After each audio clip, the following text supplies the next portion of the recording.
Ok, buenos días muchachos.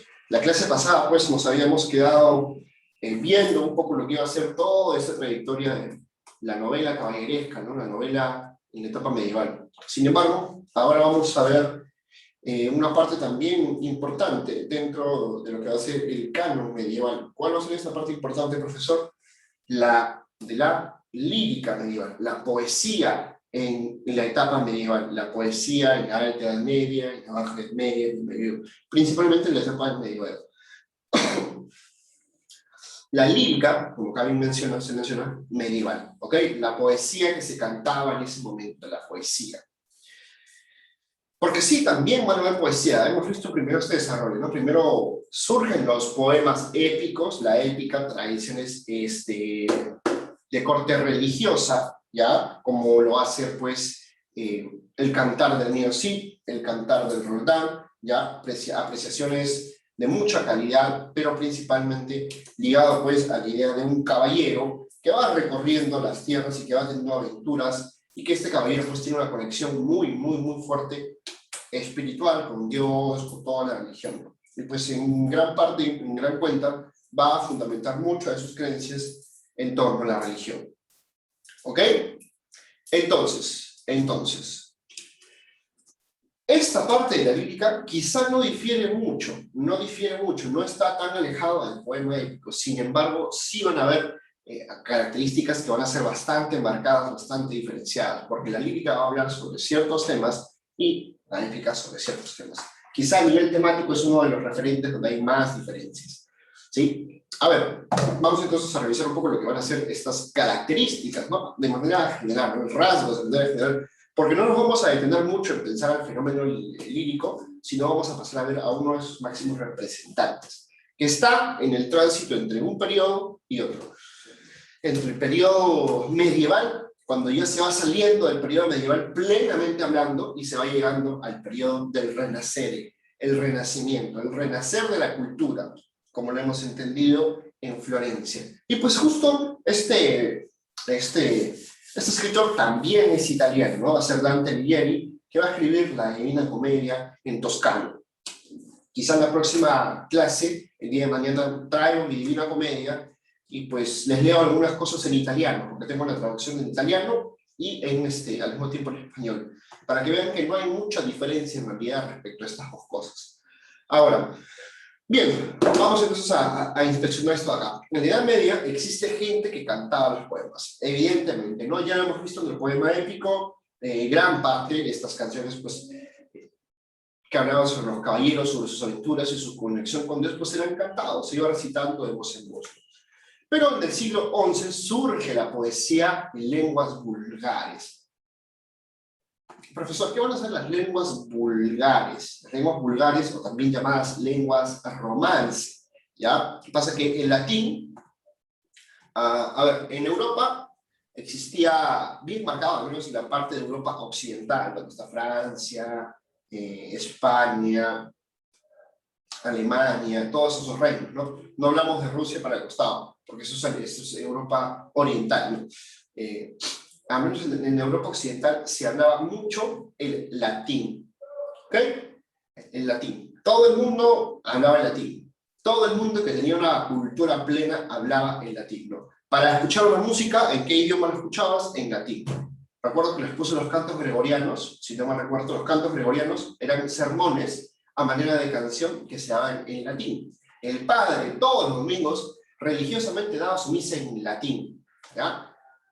Si tú querías escribir una carta, la escribías en latín, ¿sí? Pero ¿qué pasa?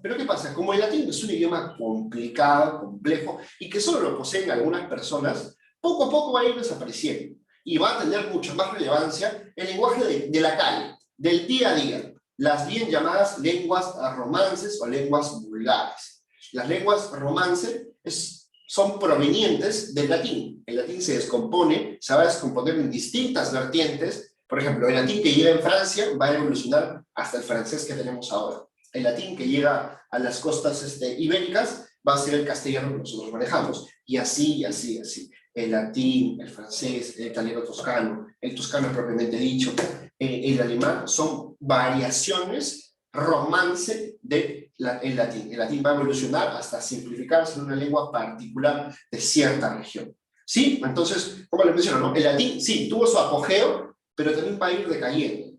Porque la gente, pues, del pueblo, que trabaja nada más, no tiene tiempo y además no tiene la posibilidad de aprender latín. Entonces, ¿para qué yo voy a hablar en latín cuando solo lo utilizan las personas de poder, ¿no? Y nunca voy a llegar a ser como ellos? Entonces, por las puras voy a aprender, mejor así hablando mi idioma. Además, pensemos, cuando hablamos en cantidades, ¿quiénes son más, pues, en cantidad? ¿La gente del pueblo o los que tienen poder? La gente del pueblo, ¿no? La gente del pueblo. ¿Cuántos en el Perú, pues, tendrán 1.000 millones de dólares en sus cuentas? Pocos, contados con los dedos de las manos. ¿Cuántos no tienen nada? ¿O tienen menos de 1.000 soles? Un montón. Un montón. Claro, entonces, por un criterio de cantidad también, si esos que son un montón hablan de una cierta manera, los demás se van a tener que adaptar. Y los demás se van a tener que adaptar porque son más en cantidad. Entonces, este es el mismo criterio que al menos se tenía en ese momento. ¿Ya? Entonces, ¿quiénes eran los que, pues, cantaban la poesía en lenguas vulgares? Van a ser los trovadores. Los trovadores. Cuando hablábamos de la épica, hablábamos de los juglares. Ahora, trovadores. ¿Sí? Primeros escritores de poesía, sin mucho conocimiento o tratamiento del lenguaje. Refleja más lo natural de la expresión. Claro, los trovadores van a comenzar a escribir poesía, pero sin mucha dedicación, ¿ya? No es como pues ellos hayan leído varios libros y conozcan a otros autores, y a partir de ello no van a escribir bien bonito, contando su métrica, contando su ritmo, contando su rima, no. Existe ese razonamiento, ¿no? Si es que la poesía viene de la lengua, y la lengua manifiesta el habla, entonces la poesía es habla, es el hablar. No tengo que detenerme tanto en hacer formas, no, sino que es la manera más natural de expresar un sentimiento, es la poesía. Entonces lo voy a hacer sencillo, como yo pienso que es. No hay que complejizar tanto el crear poesía. Primero surge de esa manera, ¿no? Una manera bastante primitiva de lo que va a ser la poesía, ¿no? Luego, poco a poco, la poesía se va a ir refinando, se va a ir refinando, se va a ir complejizando, se va a ir volviendo compleja, ¿ya? En la poesía se cantaba a la dama. Importantísimo, pregunta, examen, bien relacionado a lo que va a venir en el examen a fin de mes. En la poesía se cantaba a quién, profesor, a la dama, al amor de la dama, a la subordinación del poeta a la dama. El poeta está subordinado a la dama, ¿ya? La mujer, o sea, la mujer a la que se ama, no tiene el poder completo sobre la existencia del hombre y también de la mujer. En la corte, el trovador canta a la dama del señor feudal, ¿sí? Porque el trovador puede estar en el pueblo, pero también puede ir a la corte, no puede ir al palacio del rey y cantar sus poemas, su poesía. ¿Y a quién le cantaba? Pues le cantaba a la dama del señor feudal, ¿no? A la esposa del señor feudal, a la esposa del duque, del rey, del príncipe, del conde, del vizconde, del archiconde, del marqués, a la marquesa, pues vendría a ser, ¿no? A la marquesa, a la duquesa, a la princesa, X, ¿ya? Pero esto es importante. En la poesía lírica, en la lírica medieval, se le va a cantar a la dama. La mujer es lo máximo en la poesía, en la lírica. Ya va a ser una de las primeras veces en que se va a centralizar tanto a la mujer de una manera muy especial. Luego, cuando veamos a Dante Alighieri, que ya no estamos a nada en realidad de pasar a hablar de él, va a surgir un tópico, ¿no? Porque pues Dante no escribe de la nada. Dante está cercano a un grupo de escritores, Giovanni Boccaccio, Francesco Petrarca, ¿ya? Que van a ser los precursores de un movimiento que luego va a fundamentar el Renacimiento, que va a ser el humanismo. Entonces, estos escritores van a tener cosas en común, ¿no? Y una de las cosas en común que va a plantear Dante Alighieri va a ser la Donna Angelicata, ¿no? La Donna Angelicata, la Donna Angelicata, la mujer angelical, la dama angelical, porque la mujer tiene esa proporción de ser un ángel, de ser una guía espiritual muy fuerte. Entonces, la mujer aquí tiene un papel bien importante. ¿Ok? ¿Se entendió hasta acá? ¿Sí? ¿Hasta acá se entendió? Bien. Listo. A ver, ¿nos olvidamos de algo más? No. Y pues, acá pues les tengo un poco, ¿no? Lo que va a ser la Divina Comedia. Quizá no se ve muy bien, ¿ya?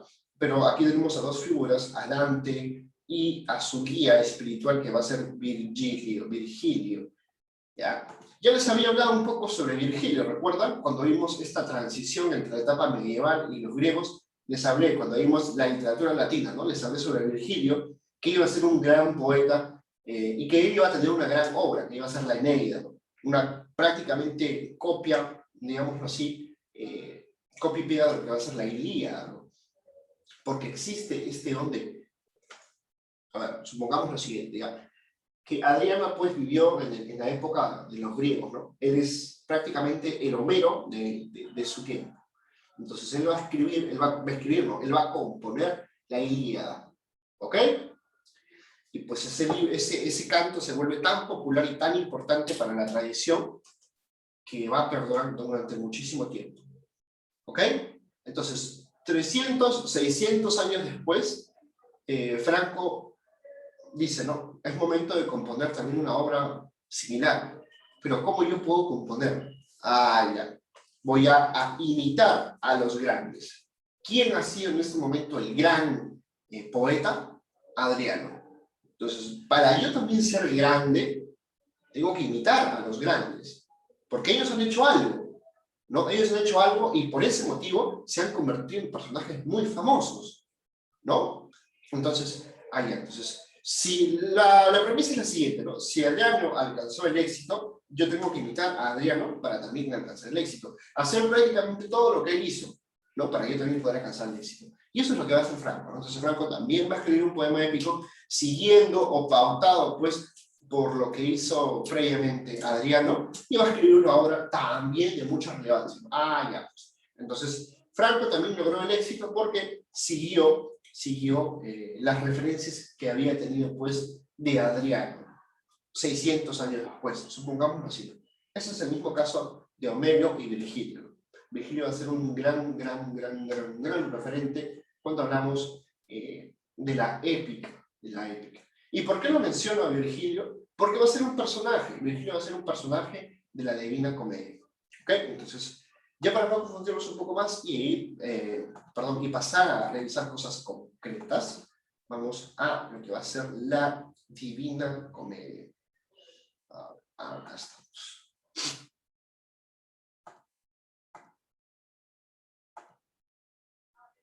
La Divina Comedia. Vamos para acá.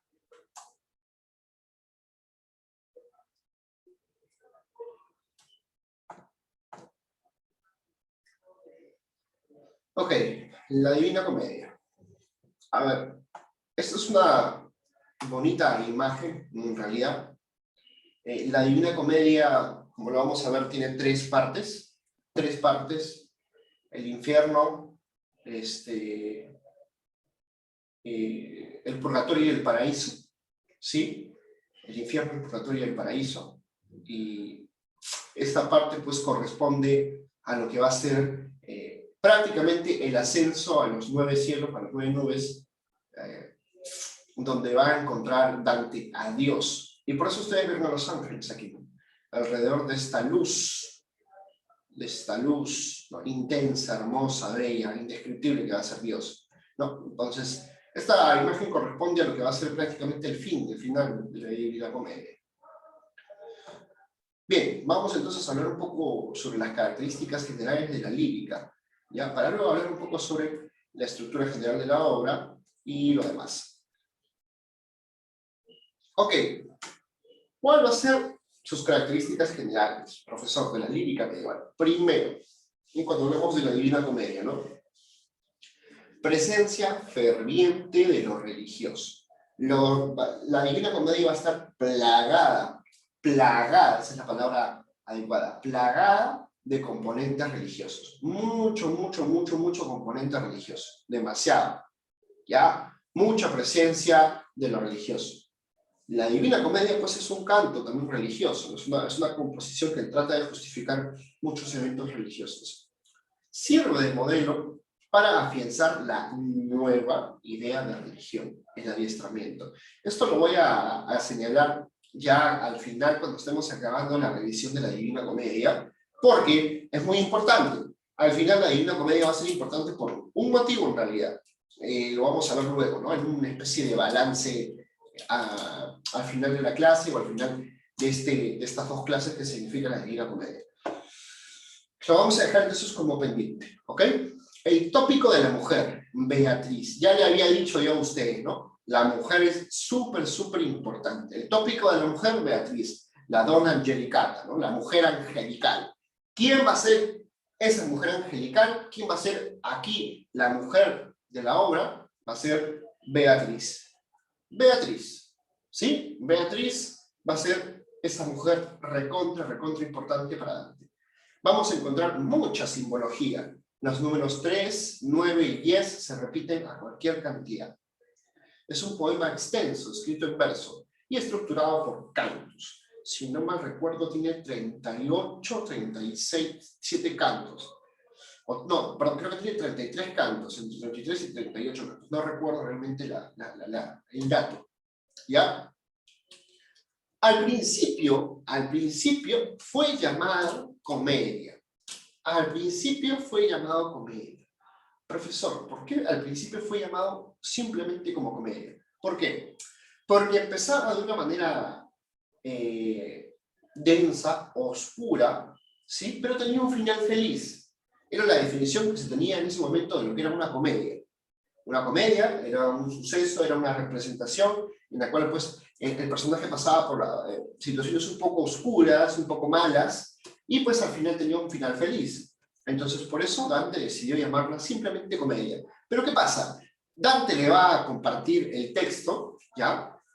A su amigo Giovanni Boccaccio, ¿ya? Y entonces Giovanni, antes de que Dante pues, lo mande a publicar, le va a decir: Giovanni, por favor, lee mi texto.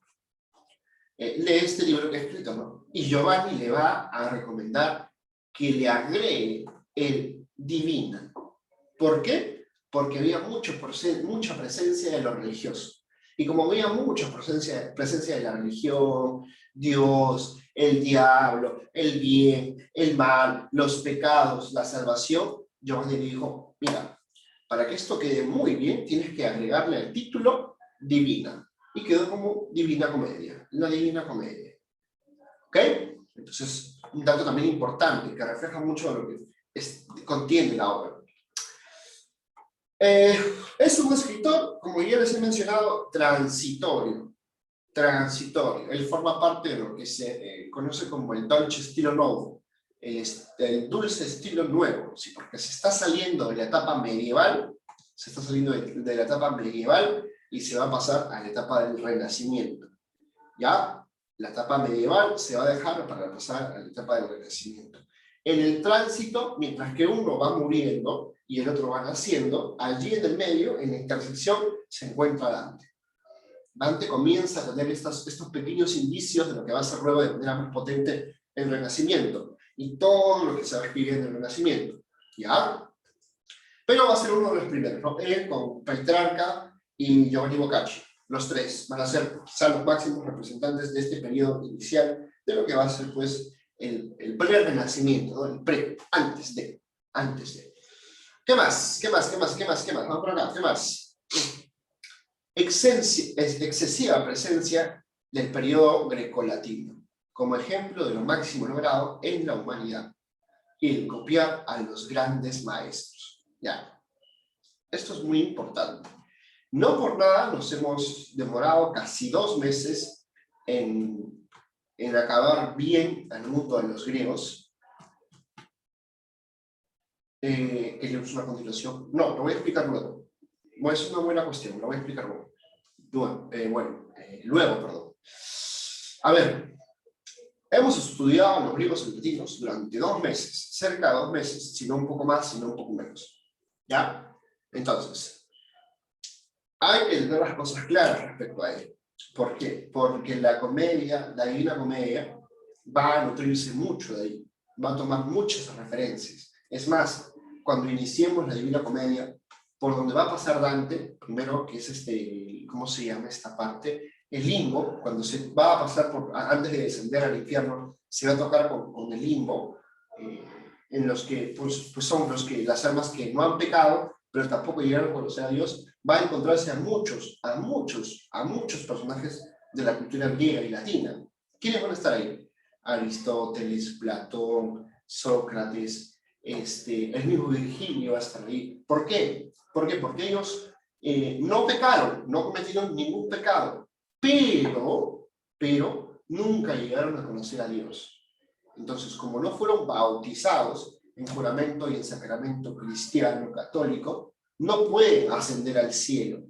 Las únicas personas que van al cielo son aquellas personas que están bautizadas. Por eso, según alguna creencia pues, de los católicos, de las personas cristianas y católicas que creen mucho en esto aquí, cuando una persona está a punto de fallecer, ¿no? Y nunca ha aportado religión de manera ferviente, ¿qué hace el cura? Y lo bautiza. Lo bautiza, le da los sacramentos y al final pues esto asegura que esta persona vaya al cielo. Es más, recuerdo un caso bastante sensible de un vecino mío que después de mucho tiempo logró tener una pequeña hija.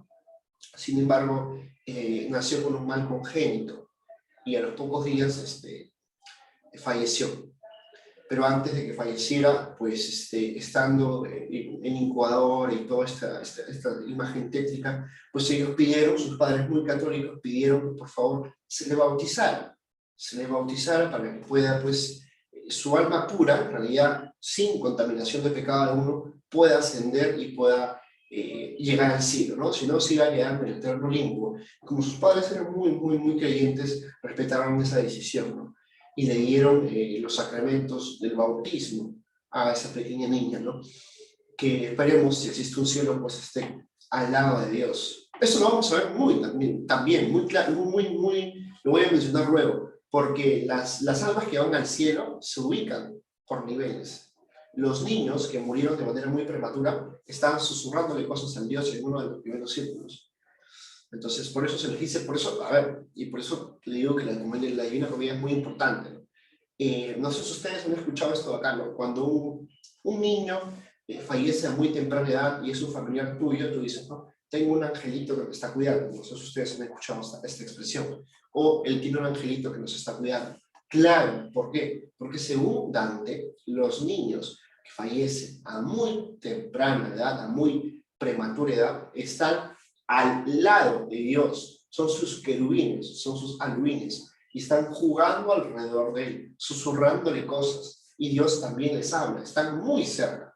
Por eso es que viene esta determinación. Es más, los alumines y los querubines están, digamos que por un peldaño más por arriba que los ángeles y los arcángeles, ¿no? Que el arcángel Gabriel, que el arcángel San Miguel.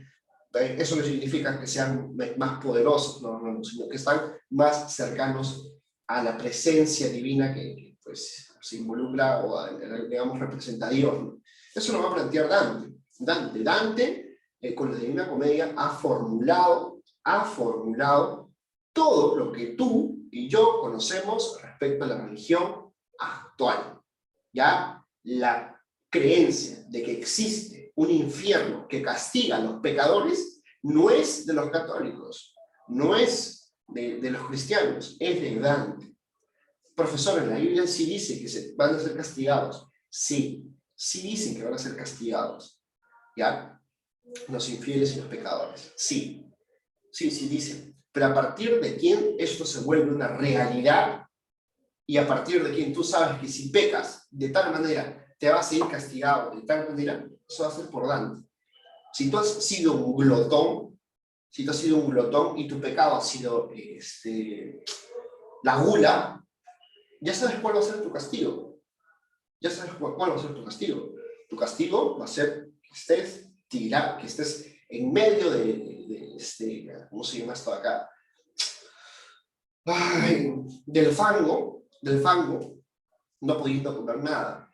Si has sido un hipócrita, ¿cuál va a ser tu castigo? Caminar infinitamente con una capa de oro por fuera, con una capa que por fuera es de oro y que por dentro es de plomo. Porque así son los hipócritas. Los hipócritas por fuera, ¡ay, sí! Pero por dentro, este desgraciado. Eso es tu castigo.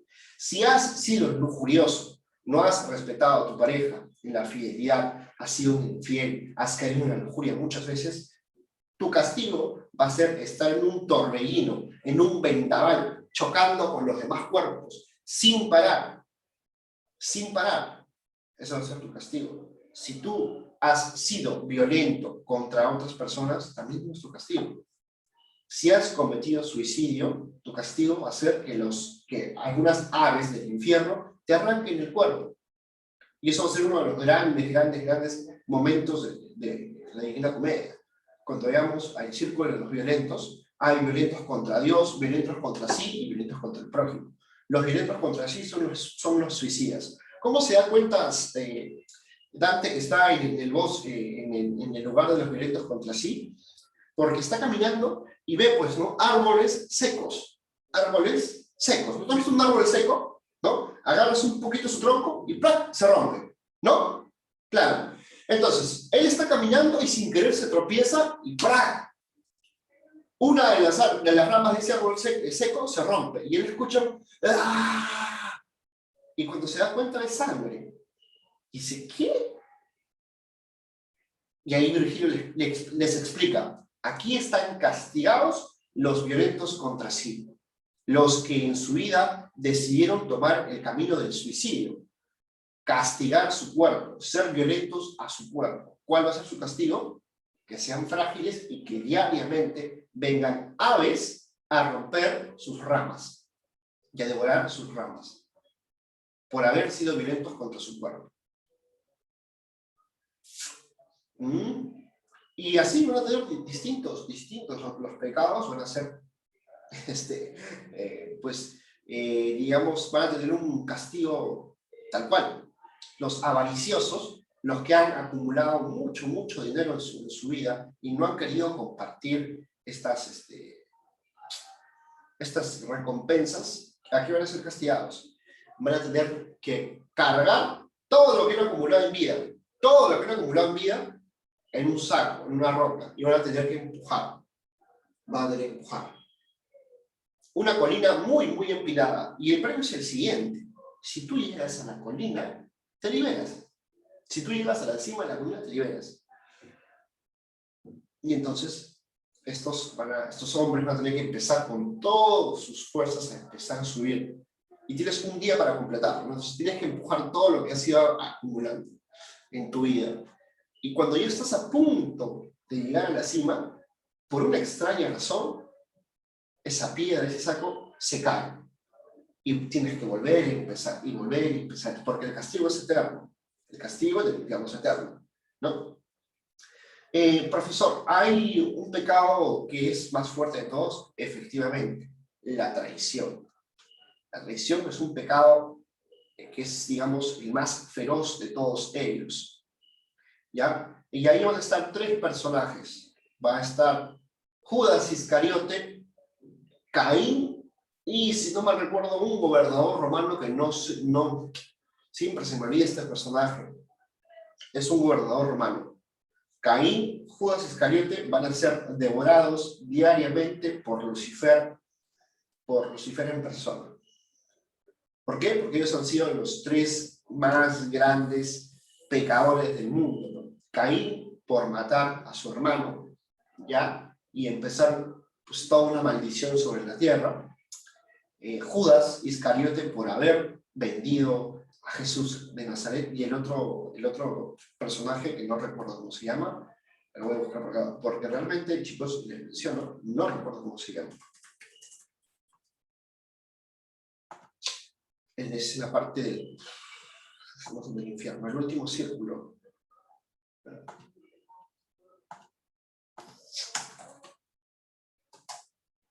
Y es que, como les había venido mencionando, los círculos pues están separados.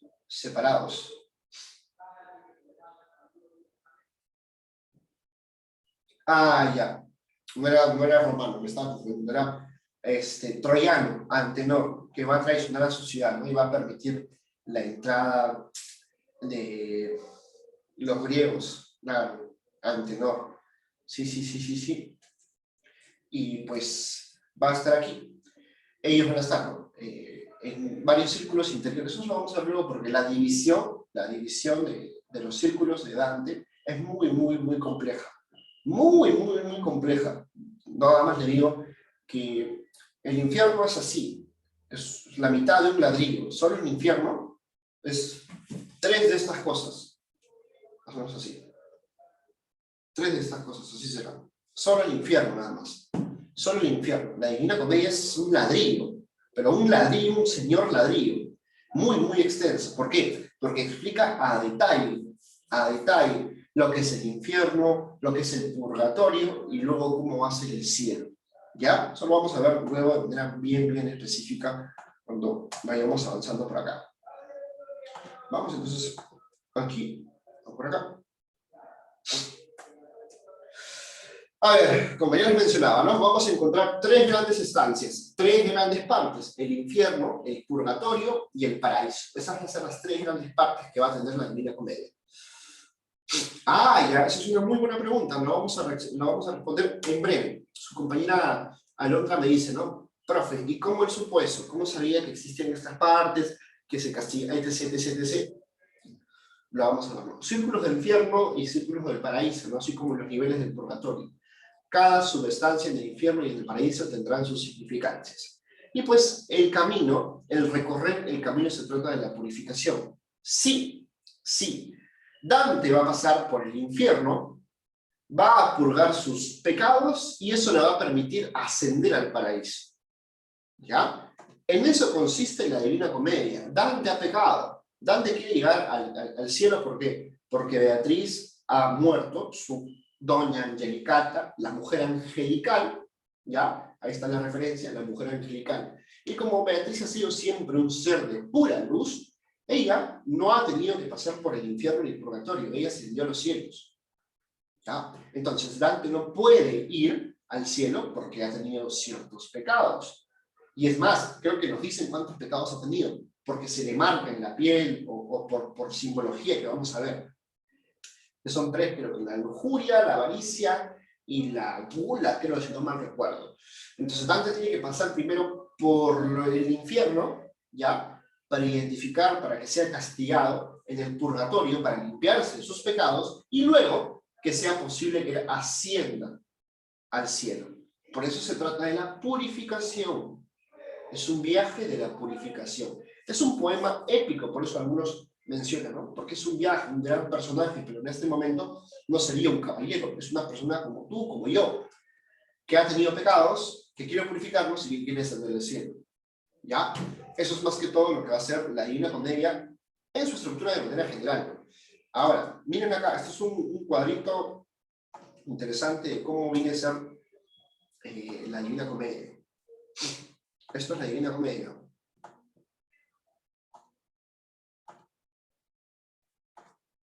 Acá estamos.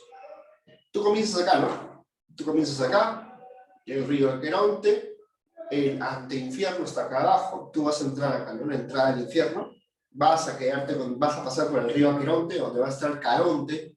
No sé si ustedes han jugado pues, los juegos de God of War o toda esa nota, y siempre hay un barquero, ¿no? Al cual se le tiene que pagar la recompensa para que logre dejarte al otro lado del río Aqueronte. Y acá ya comenzamos con las referencias mitológicas griegas. Yo les había mencionado que cuando mueren los héroes griegos, ¿qué pasa? Se les pone dos monedas en los ojos, ¿no? Cuando mueren los héroes griegos o cualquier personaje importante del mundo griego, se le pone dos monedas en los ojos. Profesor, ¿por qué se le ponen dos monedas en los ojos? ¿Para decorarlo? No, porque ellos tenían la creencia de que al momento de morir tú tenías que proveerle al alma del muerto la posibilidad de llegar al inframundo. ¿Y cómo un profesor se lograba eso? Ah, ya. Le ponían dos monedas porque ese era el pago que el alma tenía que darle a Queronte, a Caronte, a Caronte. Caronte venía en su barco, esperaba a los muertos en cierto lugar, en cierto puerto, que no recuerdo su nombre, para cruzar todo el río y llevarlos al inframundo. Pero Caronte no hacía ese trabajo, pues, gratis, ¿no? te pedía 2 dracmas. Entonces, por eso se ponían 2 monedas. Entonces, Caronte, tú le dabas a Caronte las 2 monedas, Caronte te dejaba subir y te llevaba hacia el inframundo, ¿no? Esta misma connotación la vamos a poder encontrar en la Divina Comedia tan solo al inicio. Voy a hacer una pausa por acá.